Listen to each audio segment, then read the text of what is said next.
Assalamualaikum warahmatullahi wabarakatuh. Alhamdulillahirrabbilalamin.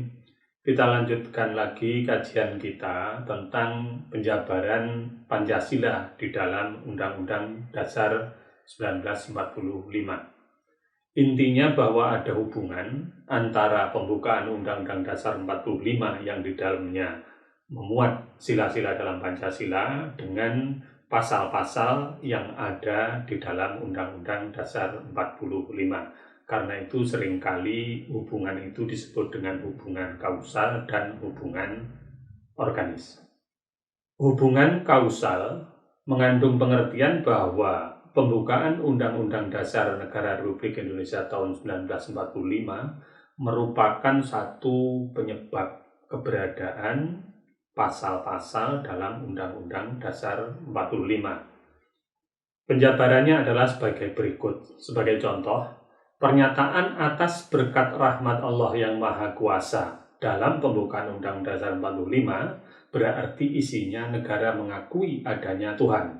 Kemudian itu dijabarkan di dalam pasal-pasal tentang negara berdasarkan kepada ketuhanan yang Maha Esa. Kemudian di situ ada agama, kemudian ada hak untuk memeluk agama bagi penduduk, kemudian pengaturan agama di dalam undang-undang, termasuk juga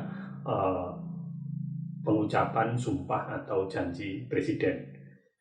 Contoh berikutnya adalah pernyataan membentuk satu pemerintah negara Indonesia.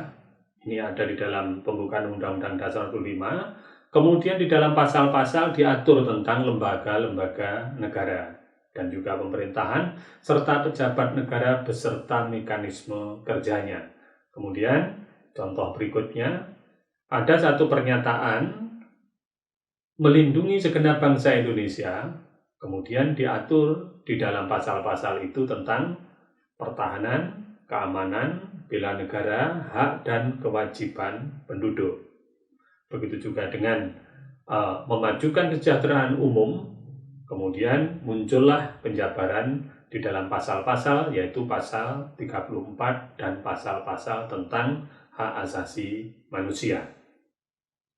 Contoh selanjutnya, pernyataan yang ada di dalam Undang-Undang Dasar 45, dalam pembukaan maksudnya, adalah mencerdaskan kehidupan bangsa. Kemudian dijabarkan dalam pasal-pasal, misalnya yang mengatur tentang pendidikan, yaitu dalam pasal 31. Dalam pembukaan Undang-Undang Dasar 45 juga ada pernyataan melaksanakan perdamaian dunia.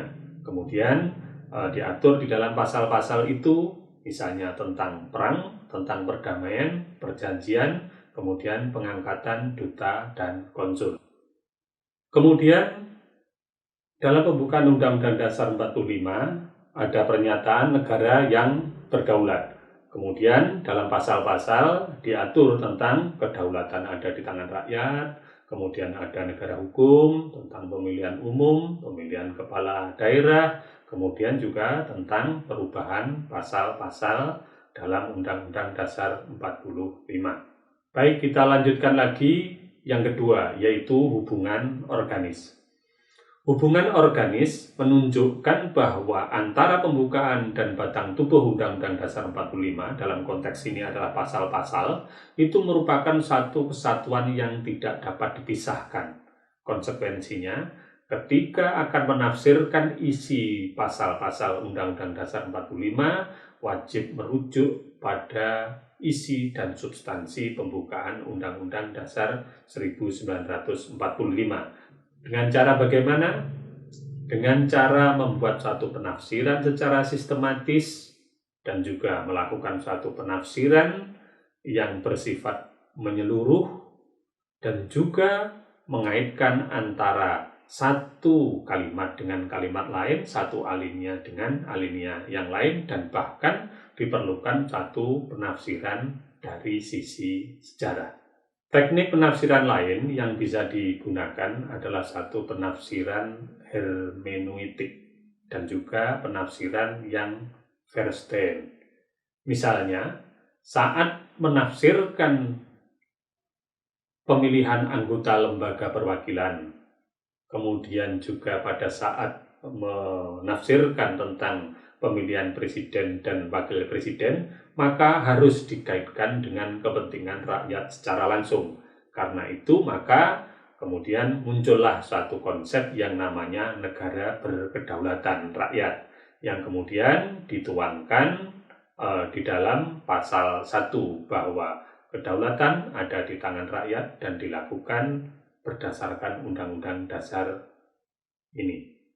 Di dalam konsep itu ada dua hal yang penting, bahwa kedaulatan ada di tangan rakyat itu merupakan suatu asas kedaulatan, kemudian dilaksanakan berdasarkan Undang-Undang Dasar ini itu adalah asas negara hukum. Jadi dalam satu ayat saja menunjukkan ada dua asas penting di dalam penyelenggaraan ketatanegaraan. Contoh penjabaran sila Pancasila di dalam pasal-pasal Undang-Undang Dasar 1945 dan peraturan perundang-undangan yang secara hierarkis ada di bawahnya, misalnya berkaitan dengan sila yang kelima, itu dapat dijabarkan dalam suatu nilai, misalkan berkaitan dengan nilai mengembangkan sikap adil terhadap sesama, kemudian juga menjaga keseimbangan antara hak dan kewajiban, kemudian juga menghormati hak orang lain.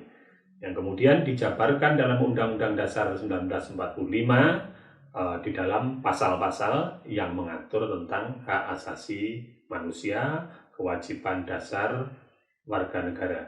Kemudian di dalam TAP MPR diatur mengenai hak asasi manusia, sedangkan di dalam undang-undang diatur tentang undang-undang, yaitu Undang-Undang HAM, Undang-Undang Pengadilan HAM, Undang-Undang Perlindungan Anak, Undang-Undang Pendidikan, kemudian juga undang-undang yang mengatur hukum acara pidana, undang-undang perlindungan saksi dan korban, undang-undang penghapusan kekerasan di dalam rumah tangga, dan lain sebagainya, termasuk juga Perpu tentang perlindungan anak yang sudah dijadikan undang-undang.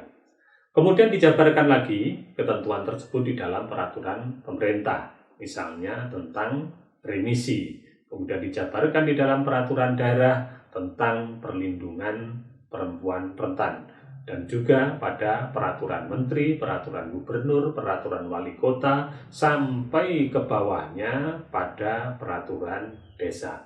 Ini menunjukkan bahwa secara hierarkis nilai-nilai Pancasila itu dijabarkan di dalam Undang-Undang Dasar 45, konteksnya di sini adalah pasal-pasal, kemudian dijabarkan dalam TAP MPR, kemudian dijabarkan dalam undang-undang, kemudian dalam peraturan pemerintah, kemudian dalam peraturan presiden, kemudian sampai dijabarkan di dalam peraturan-peraturan yang secara hierarkis lebih bawah, dilihat dari sisi ketentuan pasal 7 dan 8 Undang-Undang tentang pembentukan peraturan perundang-undangan.